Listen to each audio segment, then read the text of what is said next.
Okay.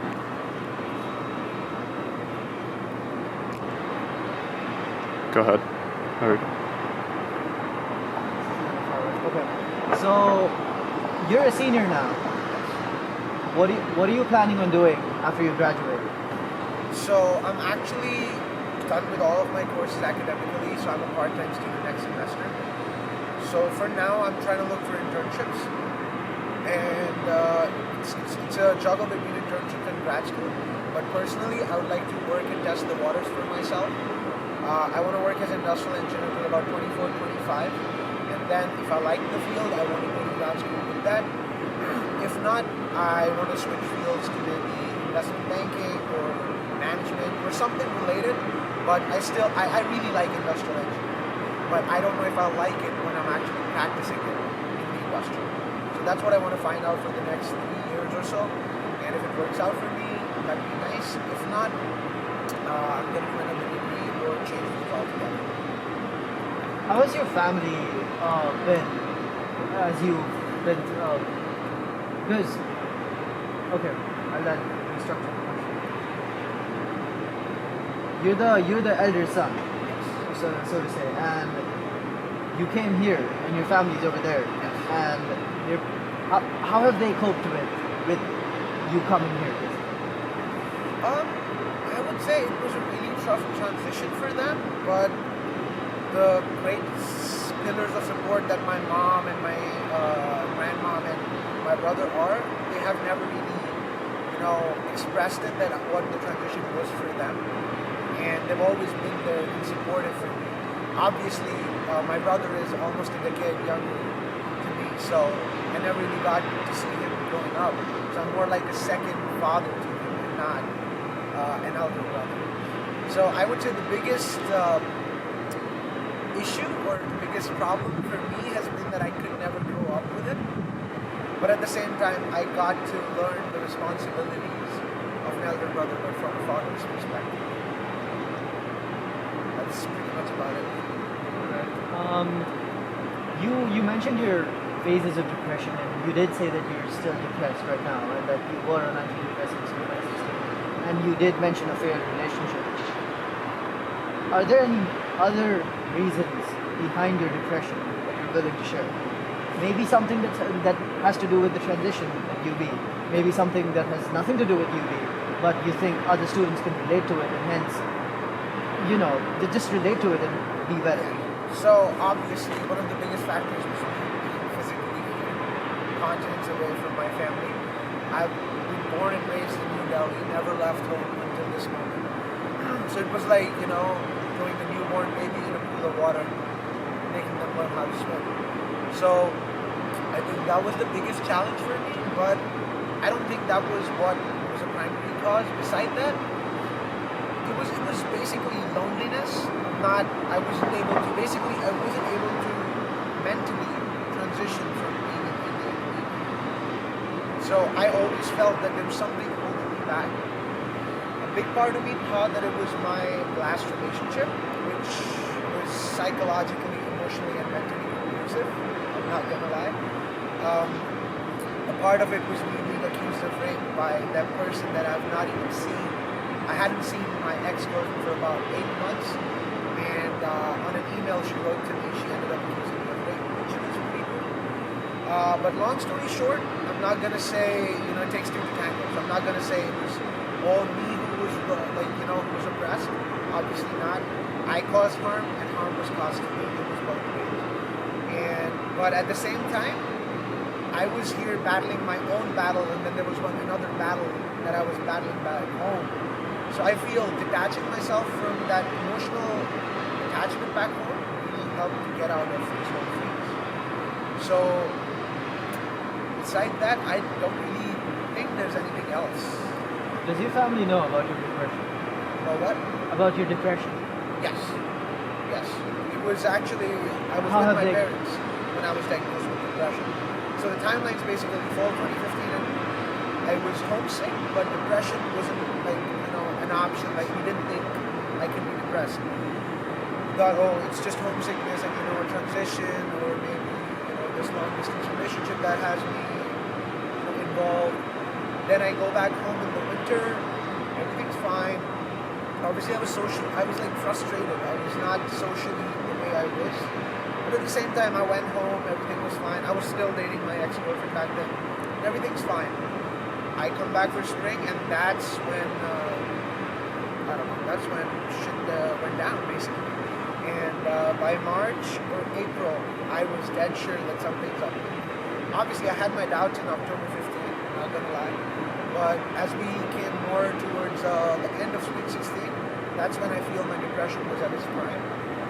The reason of that was so I did not plan to go back in the summer of 16. I wanted to stay here. I was looking for jobs, and I had a job offer, and they told me that I'd get it, but 1 week before school ended and the summer started, I was told that I can't get it. So I'm here, I'm this 19-year-old kid, jobless. I've signed a lease, I paid them $1,000 in rent, and at the same time I have my finals. So that's when the Calc 2 final was. And for the first time in my life, I ended up getting a blank sheet of paper, which ended up me getting a D, which caused my GPA to go below 3.0 for that semester. For my cumulative GPA to go below 3.0, which actually led to my scholarship being taken off for that time. And I was, for about a month, I was living by myself, and for about 2 weeks in that month, I did not see a single human being. Like, I did not talk to a single human being. I almost isolated myself even from back home. So that's where shit hit the fan. That's where I got suicidal, that's where I got socially anxious, and anything that you can think about that goes suicidal, that's what it's like. And that's when my mom was like, you know what, you're coming back, I don't care, no matter how it costs, but life is way more worth it. So she got me a ticket, and a week later I was back home, June 15, 2016. And it wasn't like going back home cured it. So that's why I say that I don't think me being here was the only cause. And I was there, and I wasn't behaving fine. I was fighting with almost everybody. I had major anger issues, major mood issues. I would be angry, I'd be happy, just in the span of minutes. Then there was this one night that we had a fight because of something.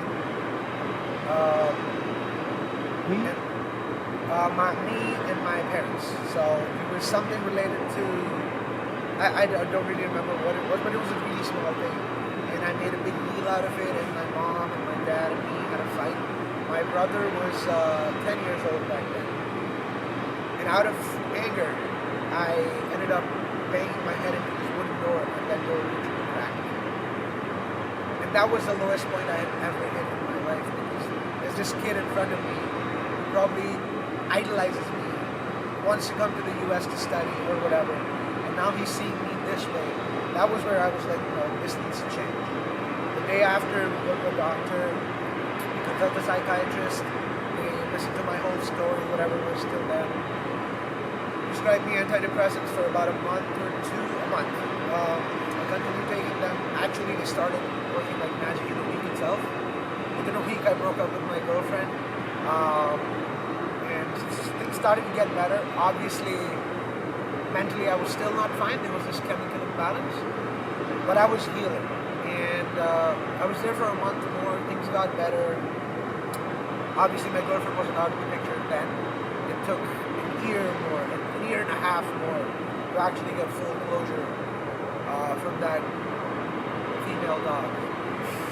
So, and that was about it. Then I got back here in the junior year.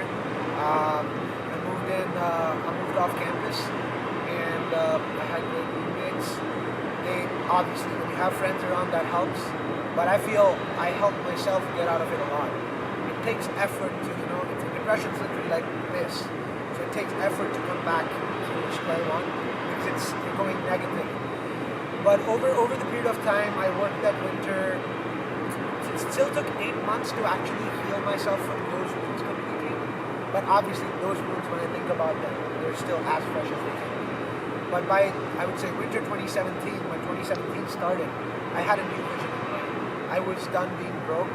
I was done being this, helpless kid. And I was like, no, it's time to grow up, I said to myself. And then there was one of these nights in the spring 2017 semester where I did not have money to buy food. And 2 nights actually, I ended up sleeping hungry. To the point where I was like, you know what, I might as well go and look for food in the garbage bin. Didn't do that, but thought came into my mind, and that was another lowest point where I was like, no, this is not change. That's where I was determined. So I start working, I find a summer job, I actually worked 30 hours a week, sometimes 40 all over the summer. Worked out, lost some weight, gained it back again, doesn't matter, but I did something that gave that's when my junior year started. And by the time the junior year started, I was this financially independent guy who knew how to manage all these things. And in the summer, actually, I ended up buying a ticket to go back home and ended up surprising my family last winter, which was 2017. Went home with a bunch of gifts, and I surprised them basically. They weren't aware of anything. And I just got out the door one fine morning.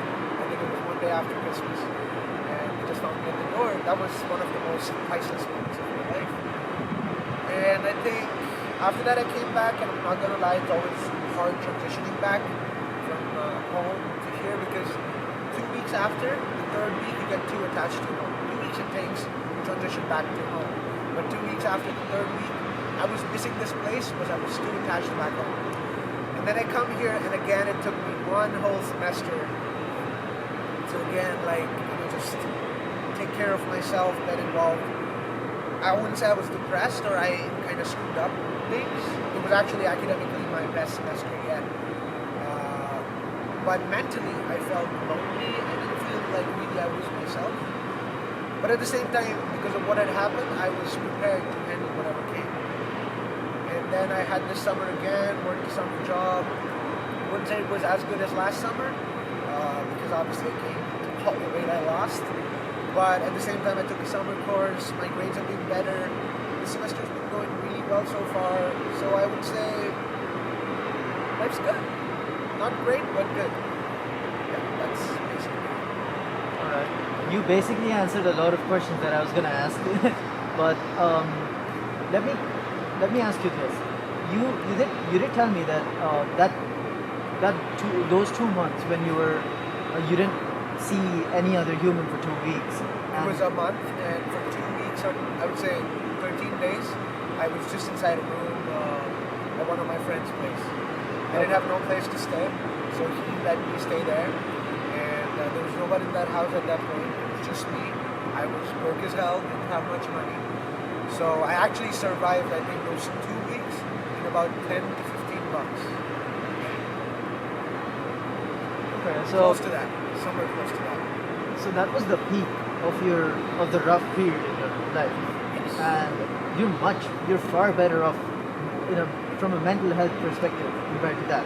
You did say that social support was something that really helped you, and basically getting off your ass and working your ass off, and being financially independent, and that helped you a lot. But other than that, do you think there's something okay, other than that, what advice would you give to other uni students who might be mentally ill, and what helped you go from that 2-week period to the person you are now, spending for yourself and in a much, much better state?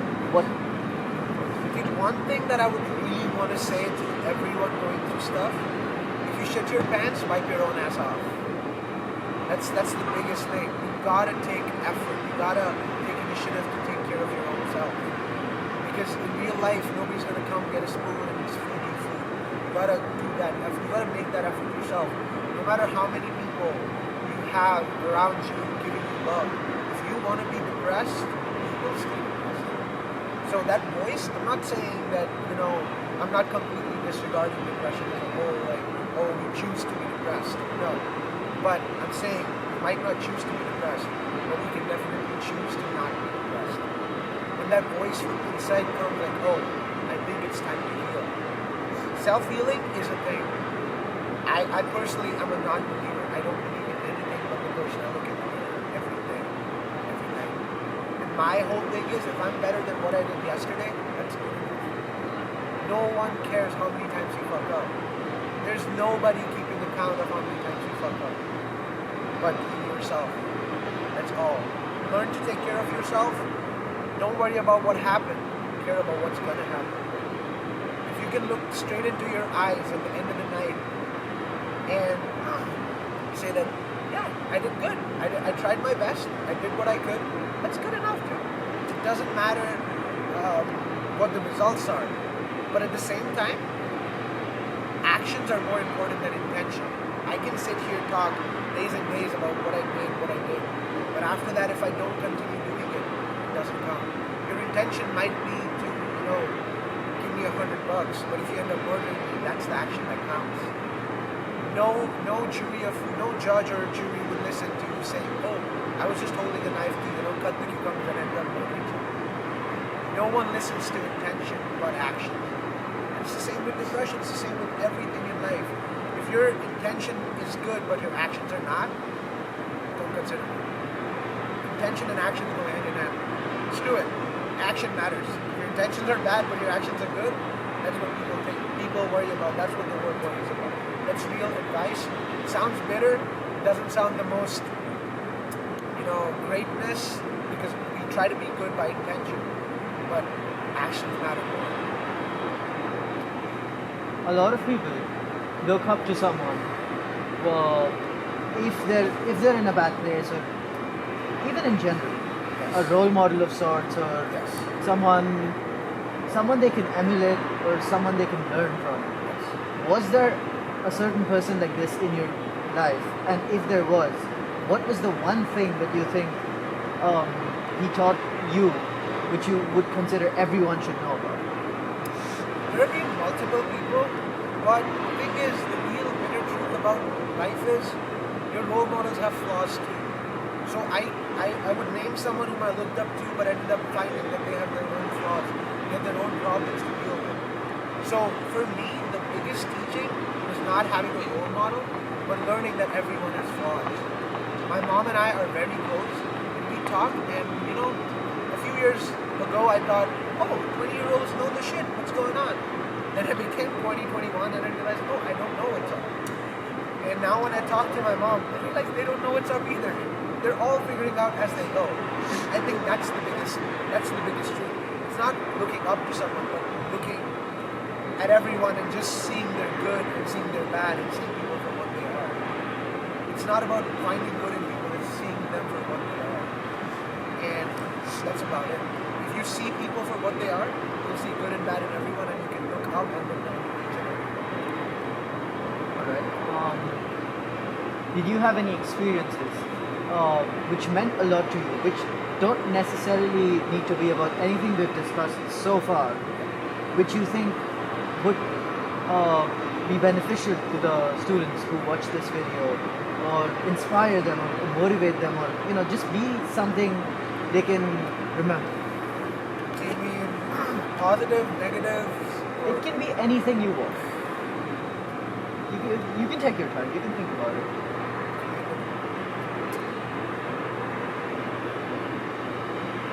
Obviously, one experience I already mentioned was me going back home to my family and surprising them. That was priceless. That was a moment of accomplishment. But personally, I don't really attach myself to experiences like that. Like I said, I see them for what they are. So, going back home was nice. Coming back was maybe broke. So everything has its ups and downs. So I'm not gonna say there's some moment that was amazing as hell. But over a period, I've just learned that it's about spreading love. It's not about spreading hate. We as humans have got it all wrong. We find love and affection in things or in animals. Like, I've seen people with pets, but they'd hate human beings. Come on, guys. We need to spread love. Not to Indians, not to people you're in your circle. We need to spread love as a community. We as a species are dying, so I think it's high time to spread love. There's nothing more that I've learned from all experiences, something to learn. That all you need to do is spread love amongst your friends and amongst everyone. I'm sorry, I can't think of any defining experiences. It's been a journey, it's been a marathon and not like a lap race, so I don't have laps to actually define. But obviously, One thing I would point out was for, I don't know, people who just got into a relationship, care about now. Don't care about what's going to happen. Care about now and care about where it's leading you right now. If it's not taking you somewhere to a better place, just get out of it. That's another advice I would give teenagers or anyone, who attaches themselves to a human being. If it's not taking you anywhere, if it's not making you happy, get out of it. Get out of it. There are 7 billion people. You will find something. And if not, just learn to be happy alone. Another thing is, if you can't be happy alone, don't try being happy with someone else. I'm sorry, I deviated the question totally. That's perfectly alright. That is exactly what I asked. If you did the interview, okay. It's been a defining journey, not a defining experience that I can mark. There are no milestones. I just wanted to steer the interview in a different direction than you did it. So, other than that, is there something you want to talk about? Something of significance to you? Something that maybe it could be trauma, or it could be something that it could be something you really looked up to. Not a person, something you saw, or something you heard, something you read, something you listened to that inspired you. So, there are 2 or 3 things that I want to mention. First is, don't let the world define who you are. Don't care what the rules of society are. Don't care what your parents tell you. Don't care what anyone tells you. Now, I'm not saying go commit murder. Like, if you want to do it. No. What I'm trying to say is, don't abide by the rules of society. If you feel you're better off doing something that the world actually might think is, inappropriate, go ahead, do it. One of the things is my cuisine habits. I am known amongst my friends to eat anything that's edible.